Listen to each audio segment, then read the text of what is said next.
So that's been the big shift is the logging and the federal forest. They're supposedly sell so much timber in a year, but yet they never meet that goal. And it's a much reduced number than it has historically been, which in Douglas County, that's a big deal because our whole governmental structure was based on timber receipts. Yeah. And you're saying that the funding for our government, a lot of it came from those timber receipts. When so much of our land is owned by the federal government.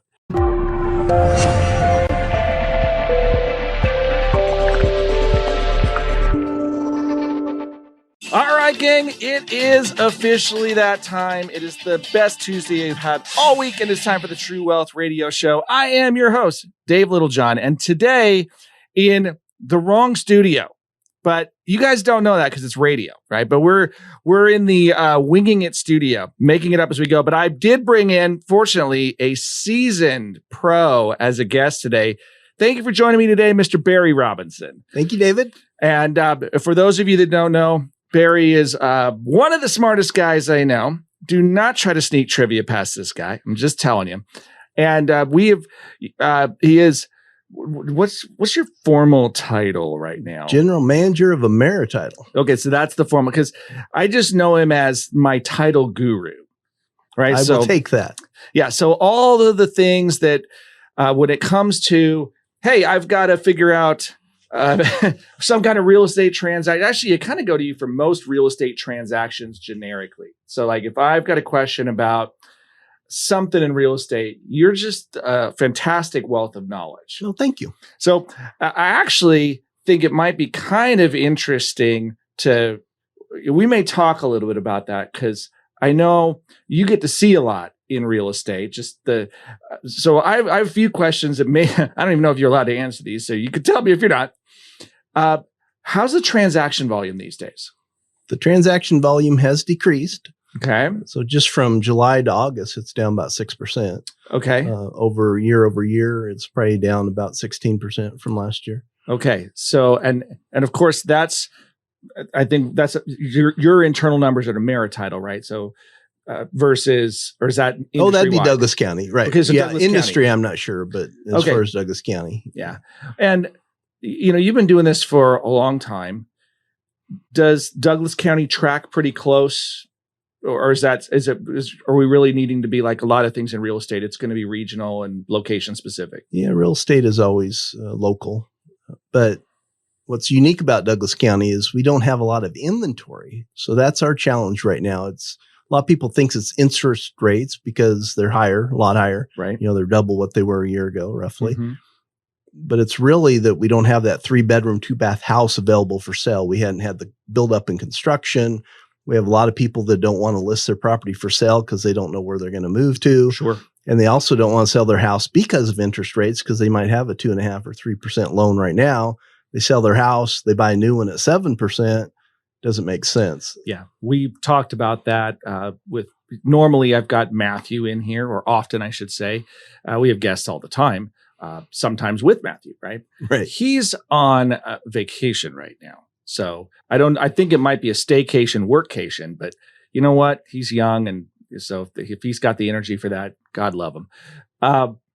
But he's sort of in that situation of shopping, but inventory, exactly as you described, super low, and the rates are unattractive. And it's interesting because it doesn't seem like the demand has really shifted that much, even though rates have gone up. Yeah, again, gets back to inventory because our time on the market is pretty quick still. It's just now inching up to about 3 months, which historically in Douglas County, that's still pretty fast to sell properties.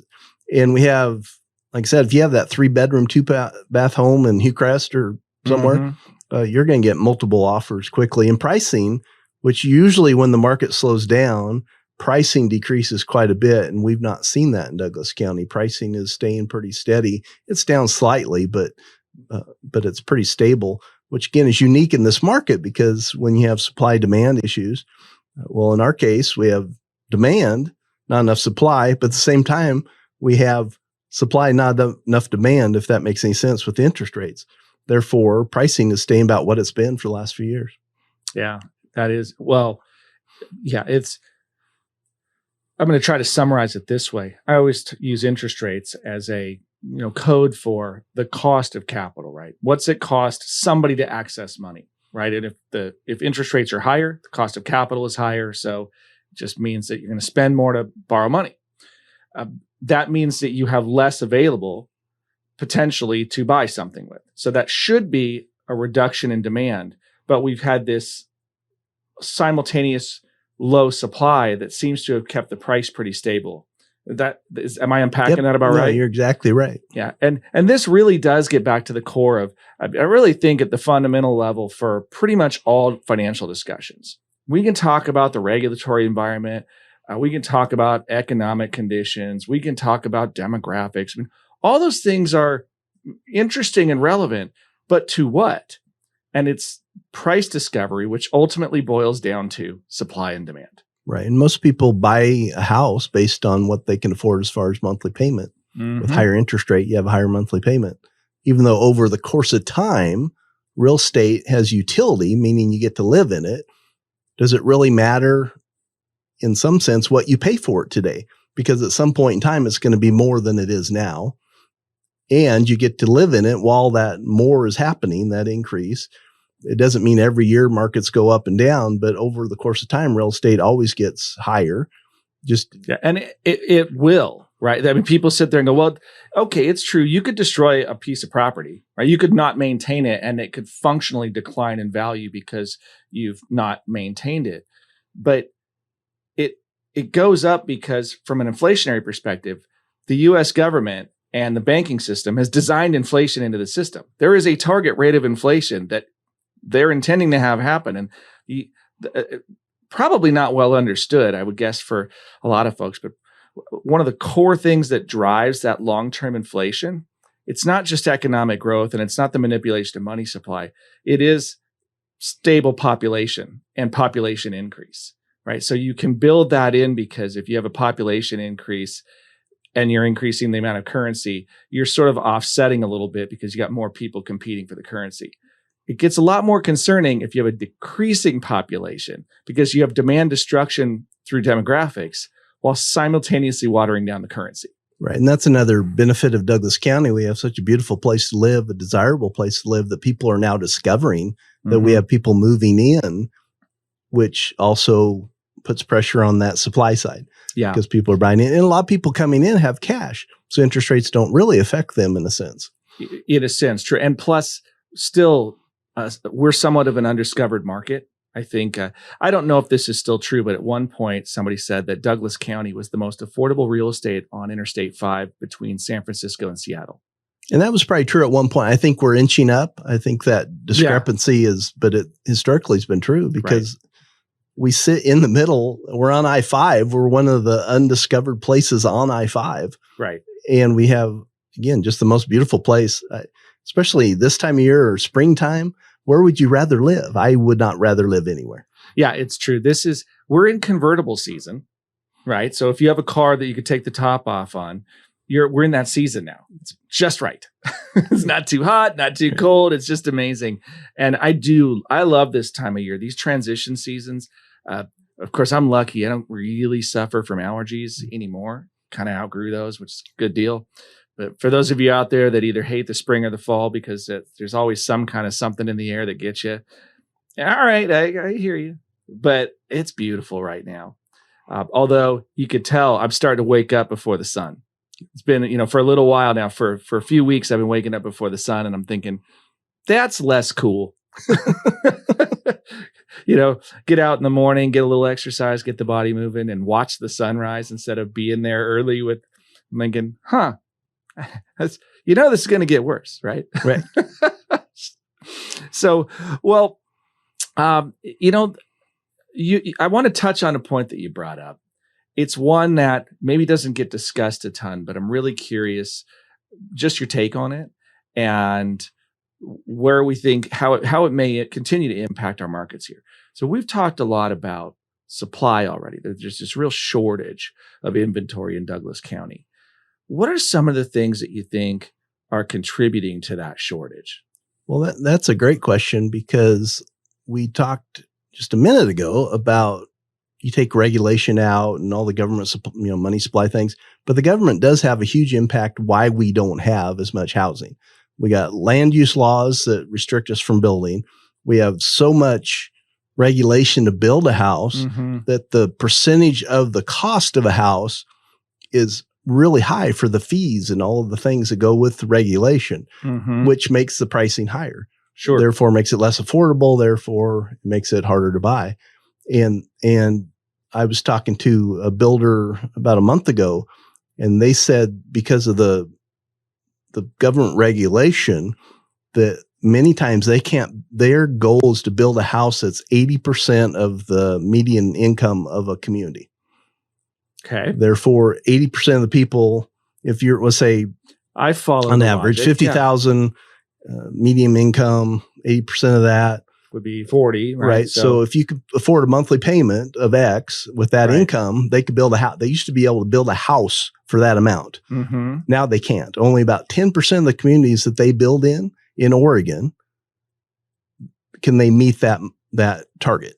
Okay, that's really wild, and I think super relevant to, here we are on the True Wealth Show talking about. We've mentioned this before. When we talk about structural issues in a marketplace, okay, this is when the underpinning elements in the marketplace are they complicate matters and increase cost, right? And I'm sort of oversimplifying by saying, oh, they complicate it and increase it. But the regulations are a real example of this. I mean, I think we can unpack several things, even from at just the business operational level, things like corporate activity tax, right? A tax on gross. That's basically a tax on the margins of the business. That's a phantom sales tax. That gets passed on to a consumer, right? And there's lots of those. But I think about some of the costs. I think at one point, and this was a few years ago, we were looking at this. It was about $30,000 worth of permitting and such before you put a shovel in the ground to start even moving dirt. And that to me was just extraordinarily high. I want to talk a little bit more about this, but my understanding is we have to take one of those evil corporate profit breaks first. So evil. So evil. Yeah. Oh, it's so we're gonna grab a quick break, and when we come back, let's look into that a little bit more. The structural elements that are influencing the supply side of real estate here in Douglas County with my special guest, Barry Robinson. My name's Dave Littlejohn, and you're listening to the True Wealth Show on News Radio 93.9 FM and 1240 KQEN. All right, gang, and we are back from, of course, our exceptional profit break, which it's, you got to do that. And for those of you that stuck around, thank you, because now this station continues to operate. So we're delighted here, and we get to continue to bring you all kinds of information. My special guest today, Mr. Barry Robinson. Thank you again, David. Yeah, and just a reminder, if you are just figuring out, guys, you can grab a podcast on this thing. It'll be published at our website tomorrow. Go to littlejohnfs.com and you can get connected with that. You got all the backlog of what we've done in the past too. So you can listen until your heart's content. We got 6+ years of podcasts going on there. It's enough to handle your commute for a while. Right. Okay. So we left our listeners on this cliffhanger of structural issues impacting the supply side of real estate in our community. And to me, structural is when you start to get, let's just call them financial barriers, be they economic or government imposed through regulation or other restriction. What are some of the things? I was baffled. I mean, the statistic again, you said that the builders can't build for, how do you describe for our listeners? 80%. So this was a statewide builder, but their target is to be able to build a house that a person making, or the family making 80% of the median average income or median income in that community could afford. Okay. So they do the math and say you can, $1,200 a month payment, you could own a $300,000 house. Right. So we'll build a $300,000 house. They can't build a house for $300,000 in Douglas County. Yeah. And so my question is, why? What is it that's making that the case? Yeah. So there's all kinds of system charges. There's all kinds of government regulations that just add to the bureaucracy of the building the house. There's just a number of things that through Oregon land use laws that makes land unavailable. Like in our area, we have only so much land that we can actually build homes on. And that gets worse as you go north. Like in Portland, they can only go up. Right? Yeah. They don't let people. So if you're in Portland even, and you want to build in Portland, which this will sound my bias. Like, why would you want to live in Portland? But if you kind of did with you choose these to, days right. too, like Portland's got some. They're not just financial issues going on in Portland right now. But they have to buy an older home, pay a fortune for it, tear it down, and build a new house just so they can build a house in that area because they can't. Their land use is restricted, and part of that's because the government, the city bureaucracy there wants people to be closer. They want more dense population. I'm not saying people in Portland are dense, but they don't vote like we do. So maybe they are. There goes my bias. I know. Right. Hashtag true story. Right. Go on. But there are things the government can impose on us that cause everything to be just takes more time, and more time is money, as we know. So if it takes 9 months to build a house, I used to have a customer that could build a house about every 2.5 months. Mm-hmm. And he made a good living by building that many houses in a year, where then it got stretched out where it takes about 4.5 months. Well, he can't make the same living in 4, so now he has to either charge more for the same product so that he can survive, or add a bunch of employees that now he has this overhead that he didn't have before. So if things slow down, then he has that issue. And so there's just this whole dynamic of time. Yeah. It's fascinating to me because it's so many layers of it, right? We've seen the bureaucracy that's affecting the supply of raw materials, right? And we know, for example, the availability of lumber. It's a real sensitive issue in this area, of course. And for those of you out of area that are listening, you probably don't get the issues the same way that we are when we're in it. And let me say we, because living here in Douglas County, we're just wrapping up forest fire season, right? Most people have like baseball season, right? And we get forest fire season, where there were days where our students were told to stay indoors and they could not do outdoor activities because there was so much smoke in the air that it was considered a health hazard. Okay. This is the kind of stuff where, they used to have smog warnings in LA. We have forest fire warnings in low density populations in rural Oregon where our forests burn. Much of it because of, and I don't know all the details about this, right? Like, so I'm dangerous when I say this. So this is my very underinformed opinion. Okay. But previous policy where the federal government, first they hadn't taken over a lot of lands, then they sort of federalized a bunch of lands. And initially the policy was to sort of subdue forest fires. And after 3 or 4 decades, there was a change in policy to allow fires to run their course. But the suppression of those fires had caused the natural materials that were falling in the forest to build up to a point that now when things catch fire, they burn much more intensely. And rather than burning through a forest, which the intention is, a lot of forests can benefit from a little bit of fire. It cleans out the underbrush, it thins things out, it allows trees to grow because they get more sunlight, it puts nutrient back in the soil. There's a lot of things to that cycle that are beneficial, right? I know I'm way off the course here, but for all of our listeners, just know this is part of our DNA here, is that it's a little bit good, but if it gets too hot, it will kill the trees, right? Trees can survive forest fires if it burns underneath them and doesn't destroy the canopy, right? They're pretty hardy, but if it gets hot enough, it kills the trees and it scorches the earth at the same time. And now it takes a lot longer for the earth to heal, and then you have to regrow an entire forest. And on top of that, now you've killed trees that are still usable because it's the outside of the tree that's growing, not the inside. And so you can still harvest that tree and use it as merchantable timber. But because of environmental regulation, oftentimes that cannot be harvested. So then it goes to rot.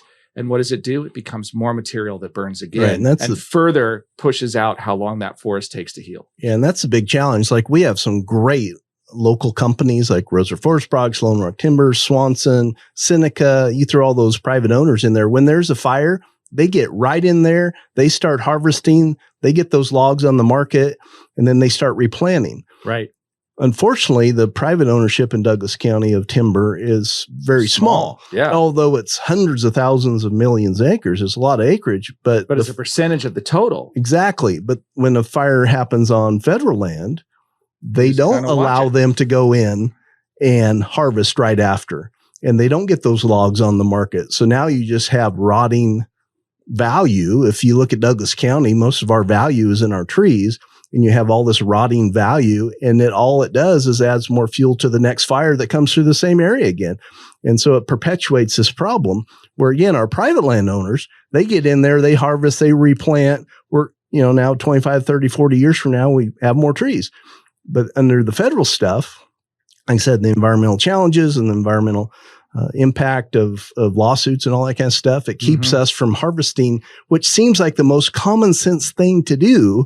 Is if it burns, go cut those bad dead trees, sell them. It pays for the forest fighting, and you replant the timber. So it doesn't make any sense at all. And since it's a renewable resource, one, it helps. I mean, it does to a certain extent, depending on who's doing the harvesting and how. I mean, it impacts the price of things, but it should, if anything, lower the price to market, which would relieve some of the costs to build. And the real irony of this whole feedback loop to me is that the environmental rationale is that we need to protect our forests. But once they burn, if we don't go in there and manage them, what happens is the ecosystem changes.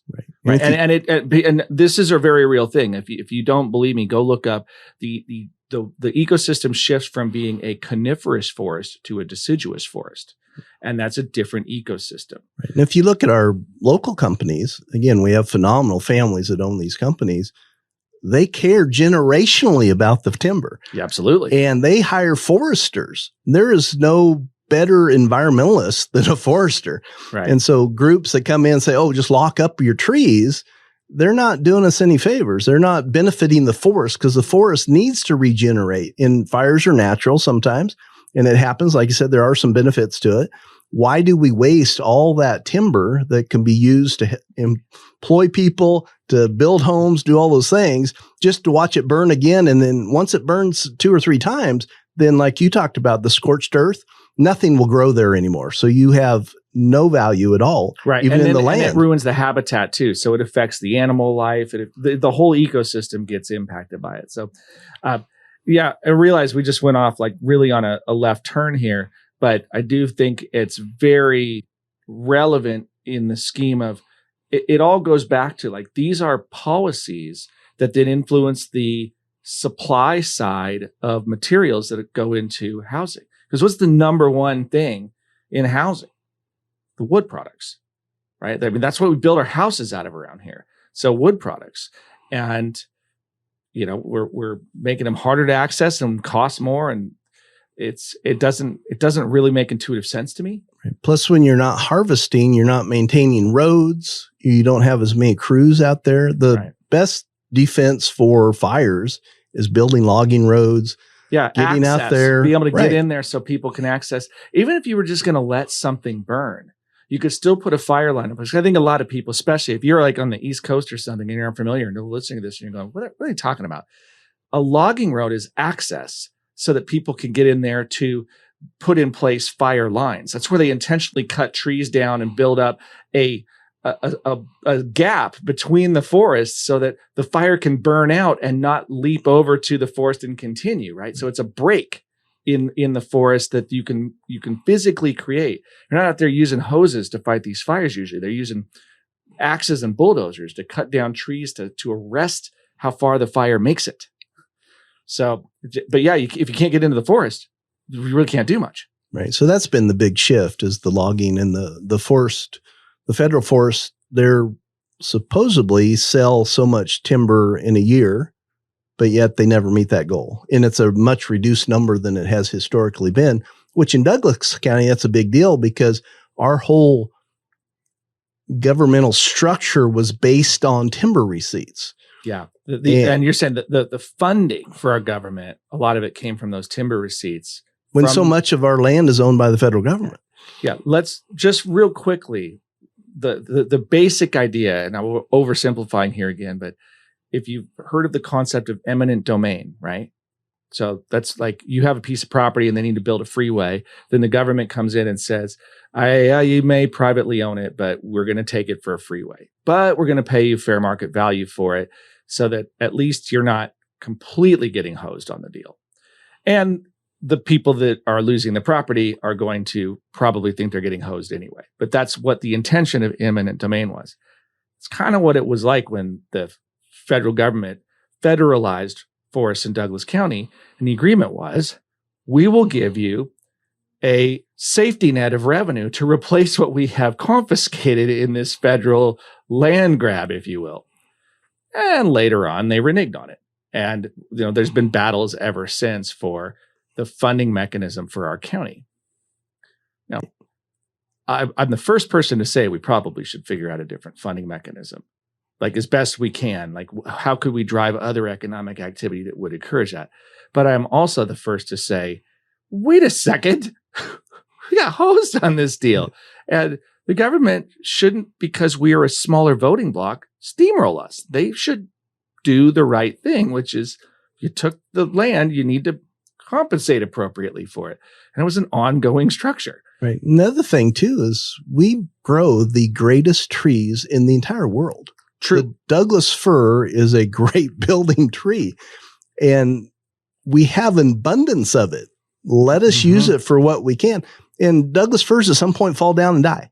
Yeah. So why not harvest them? And I know people don't like the cornfield type mentality of raising trees, but really that's kind of how we should look at it. It just takes 40 or 50, 40 or 50 years to grow a tree up to harvest it. And then we plant more trees. And in Oregon, we plant trees. So we take one down, we put 3 in. And it's a great system like if we could do it. Exactly. Right? But for trees, 2 men enter, one. Wait, no, the other way around. Yeah. So if you have the greatest resource, right? If you have the greatest resource in the world, why not utilize them? Just make a Thunderdome reference on True Wealth. We got to take a break on that one. We'll regroup. All right. So we've talked about trees. We're going to talk more about the supply and demand and housing in Douglas County, where I get to quiz Barry Robinson on fun stuff. But we got to take a break. Stick around. We'll be right back. I'm Dave Littlejohn. Barry Robinson. And you got True Wealth on News Radio 93.9 FM and 1240 KQEN. And we are back for the next segment of the True Wealth Show, where we have one more evil corporate profit break, but we don't have to take it yet, which is good. Barry, thanks again for being here. And we're going to reel it back in because apparently I took it wasn't a left turn. I guess it was a hard right. I was told, discussing our forest fire and forest management theory, which again, I don't know as much as I should. I think I just know the talking points, which makes me probably naive and dangerous. Well, and I've lived here my whole life, and the only reason I was able to go to college because I was able to work in the mill, and I worked for DFPA fighting forest fires. And it is frustrating when you see that all those beautiful trees that could be used for good for us as humans are just sitting to let burn up.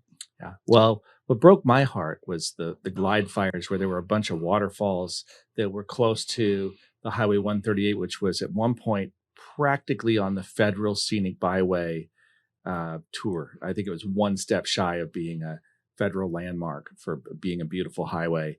And a bunch of it has just been destroyed. Yes. And so in my lifetime, it will be usable again, but it will never be what it was in my lifetime. Right. So that's pretty sad to see. And I think it was preventable. That's the issue. So, we had the resources to not have that occur, but because of what I believe is failed policy, that's where we went with it. But we're not going to continue down this path.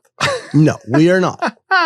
We're going to talk a little bit more about, this. Oregon Duck football? We can. I will say that it was a real close one last Saturday, and then they kicked off. Right. But still, props to Hawaii. It was a beautiful night. I think Hawaii as a guest team was spoiled, right? Because it was a beautiful night. Great for football. Great night for football. And we'll see what happens with the Pac-2 next year. That's going to be an interesting one. That league's going to be tough to watch. As far as our real estate discussion, though, right? We were talking about some of the things. So what kind of inventory? I mean, maybe, I don't know why you're not necessarily you're in the title side of it. Like when transactions occur, you guys see them. Correct. We have realtors that conduct the transaction. Yeah. We're the trusted third party in the middle that makes sure everything's done correctly and closes on time, and make sure that the property is vested properly and that it has access and all those types of things. But the real estate transaction, again, is between the parties and the realtors. Yeah, I always say you guys clean up the details in a lot of respects. That's a good way to say it. Right. The realtors may package the deal. Like, how are these sellers going to agree to make this transaction happen? But you guys make sure that it's tidy and that it can happen. Well, the neat thing, the thing the title industry does is you have a buyer and a seller who don't know each other, don't trust each other, have no reason to believe that either could live up to their end of the agreement. And the buyer has money and the seller has a deed, and they both give those to the title company, in this case, AmeriTitle for me. And we make sure that the seller gets the money and the buyer gets the deed. And then we provide title insurance that makes sure if there's something wrong in the chain of that title, that they have a clean title. And that's basically what we do. Okay. So this one, I did not prep Barry for this question, by the way. And, but I'm curious, have you all had any kind of, title dispute of significance or note in recent memory? Well, there's always, because title companies, we go back, it's an interesting business because normal insurance, if you go to a car insurance, they're insuring the future. So you buy your insurance and you go crash your car 2 weeks from now, they pay a claim. If you crashed a car 2 years ago, they don't care, your current person. Now it might care about their rates and stuff. But, right. Are you going to do it again? Right. But title insurance, we go back to the original land patent from the federal government to that first owner, whoever that was, and come forward to the date of the sale. And when that closes, we're ensuring that from that moment all the way back to the original 1800 whatever, that the title is good. So you can imagine that amount of time, there can be things that are missed or aren't recorded properly or could be fraudulent. There might be a forged deed out there. There might be the wrong person signing the deed. There's all kinds of things that can happen. And we have land, so it's always being divided and split up and built on. And so you could have encroachments. There's a lot to it, but we insure the past where normal insurance insures the future. Yeah. See, this is where I have to give you like the most backhanded compliment. Okay. This will be fun. As he's going like, oh boy. So knowing you and knowing AmeriTitle and the thoroughness that you all vet a title transfer, because I would argue that there's probably nobody does it better than you. That if I were brand X title, you guys seem so good at this that I could just not bother doing my research if you were the last transaction.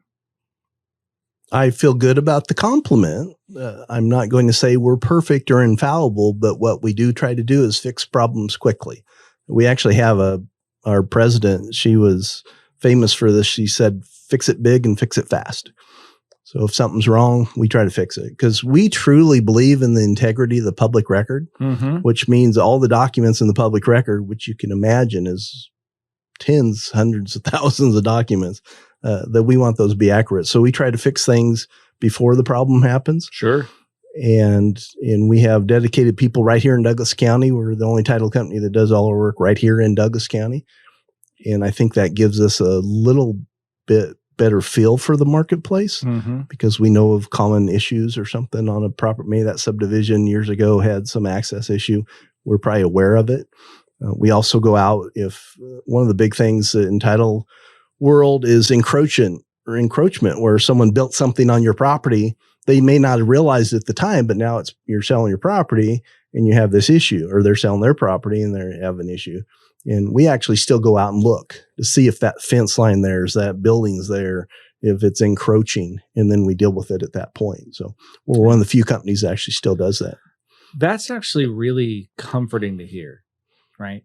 Now, reason to me, of course, is I think there's some assumptions. I have heard this rumor, right? Now, I'm not subscribing to this rumor, but I heard this rumor that suggests that,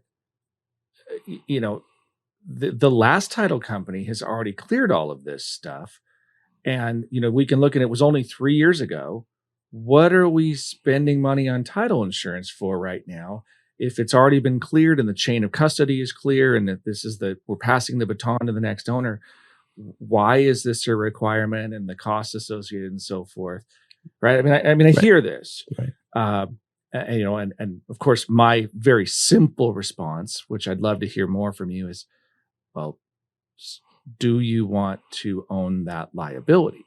And I like the concept of insurance saying, well, I self-insure for small risks, but I insure with somebody else for big risks. Right. If you look at the percentage of title insurance policy versus the transaction itself, it's really small. Yeah. Now, I'm not saying that it's inconsequential and it's real money, but insurance policies, like anything, are for the current policyholder. So you might have bought or purchased a piece of property. You got title insurance at that time, good for you. And then now you're selling it. Well, your buyer can't rely on your policy. Your buyer has to have their own policy. And there could have been mistakes, which, again, we're very fortunate in Douglas County. We have 3 really good companies. We do thorough work. I'm very proud of Douglas County title companies. I'm on the state board for the Oregon Escrow Council, and not all communities have the quality that we have locally. Right. So I feel good about that. But there can be something missed. But again, the policy is only insuring the current person. But when you're a seller, you're signing what we call a warranty deed. It's a deed allowed in Oregon. And you're saying that from the beginning of time to that point you sign that deed, that everything's good about that title. Do you want to take on that liability? And will your buyer accept your guarantee? Right. Right. I don't know anybody has the wherewithal as an individual. Well, I'm not going to do it. That LLC that owns nothing is going to do it for me. Right. So that's where title insurance comes from, because, again, we issue a policy that has our strength behind it, which is substantial. Sure. That says everything is good. And if it isn't, then we'll fix it. So that's why you get title insurance on that next transaction, because it's insuring you, the new buyer, and it relieves the seller of that liability that something might have been wrong in the past. Now, maybe there was something missed in a title policy before, and they have some recourse back to that title company. I was just, can you guys do that? Could you go? I mean, if you catch an error, can you roll back to previous? No, because we're not a party to that transaction. We're, again, a neutral third party. We're issuing our own insurance. That title company issued theirs, company before that. But it does give us comfort that if we see that a property's been insured, 3 or 4 times in the past, somebody's that been it's good, to buy right? That liability. Yeah, it's good. Yeah. That, I mean, yeah, intuitively that makes We sense. still have to do our own research. We still go back to the beginning time. We have our own database, what we call a title plant, but it makes us feel more comfortable when other title companies have insured it. Because, again, we have good companies around here. Yeah. So perhaps a topic for another time. We may even, have to bring you back. I feel like this, we've talked about this offline before, but it just seems like title is a really natural fit for something like a blockchain style transaction, where once records are validated, they get sort of memorialized in this method of coding that, one block is tied to the next, to the next, to the next, so that it remains sort of sovereign, if you will. Right. And it's interesting too, because we read every document, because each county in Oregon is its own county clerk, has its own county records.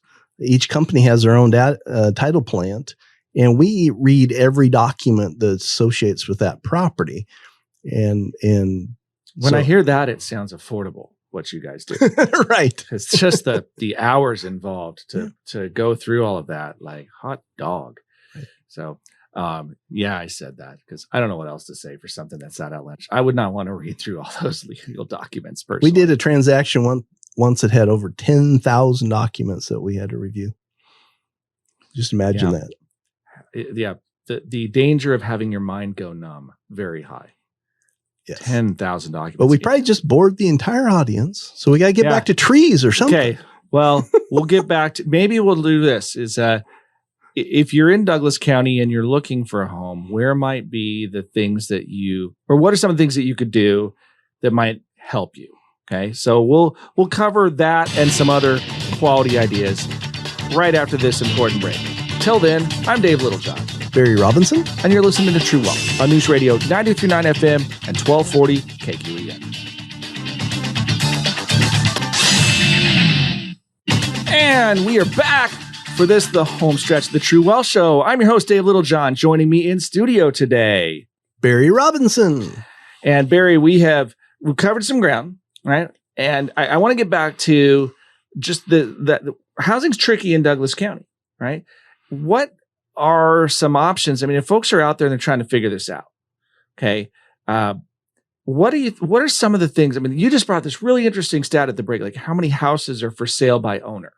Okay. Yeah, it's pretty high actually in Douglas County. I mean, we have some really good realtors, and I always suggest you use a professional. But if you have a certain skill set, you want to sell your house by yourself, then yeah. Well, in this case, you can do that. But if somebody's trying to sell by themselves and you're trying to buy, right? I think the selling, that's not what I'm talking about. I mean, if you're looking for a house for sale by owner, may be tricky because maybe they haven't gotten it into the RMLS system. It may not be in a lot of the typical search engines. So that means that you may have to do more homework to find inventory that's not discovered. That could literally mean driving around and looking at yard signs at times.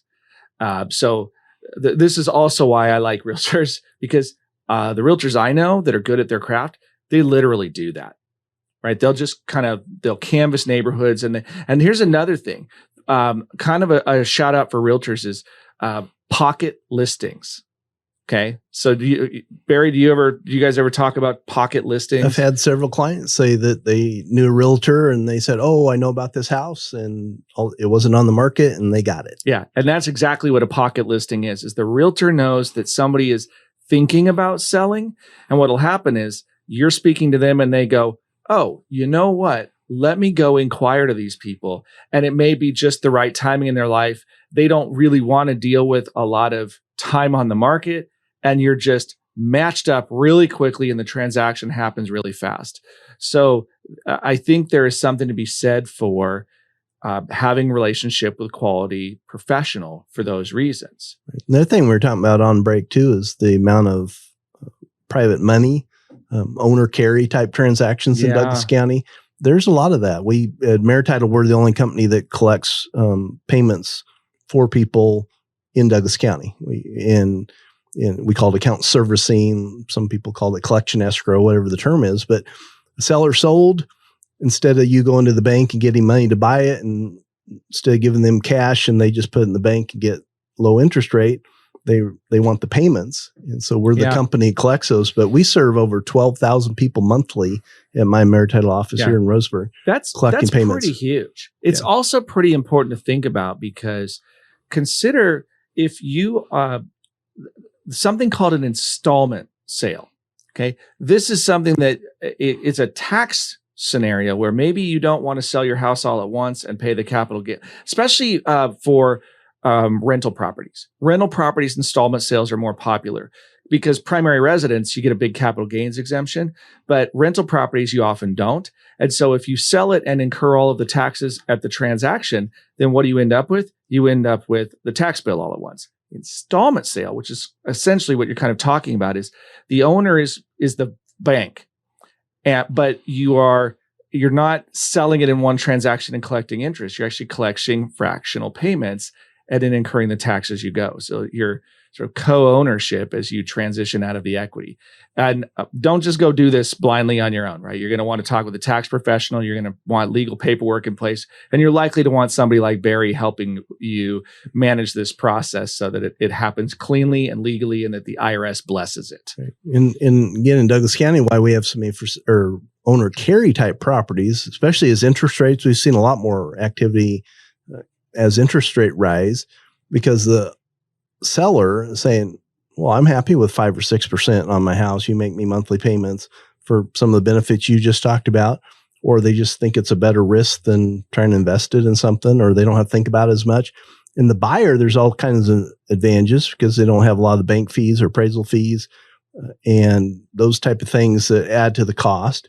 And if you have a good down payment, most sellers who want to do owner carry will let you do it, even if people might be trying to reestablish credit, or maybe there's some work that needs to be done on it so it doesn't qualify for a conventional loan. So there's a lot of reasons why people do owner carry or private money. Yeah. It's certainly worth considering if it's whether or not it's appropriate for you is going to be unique and individual. I just want to leave you with sort of this parting thought that if you're about to do a real estate transaction, it is the buyer's prerogative. Typically, you can ask for the title company that you want. So in Oregon, it's the client's choice. It's not the realtor. It's not the lender. So we like you to choose AmeriTitle. There you go. Again, we have good title companies in Douglas County. So. Very good. Well, we're out of time for this round, but Barry, thanks again for joining us today. And thank you all for joining us. If you need additional help, please don't hesitate to contact us, 541-375-0898.